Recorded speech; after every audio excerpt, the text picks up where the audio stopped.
మహావిష్ణువు రెండవ అవతారం మీకు తెలుసా?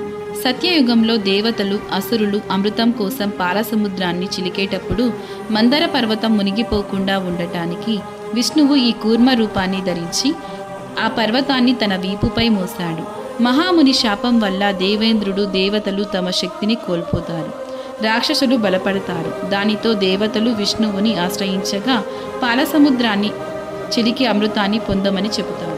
పాలసముద్రాన్ని చిలకడానికి మందర పర్వతాన్ని కవ్వంగా, వాసుకి అనే పాముని తాడుగా ఉపయోగిస్తారు.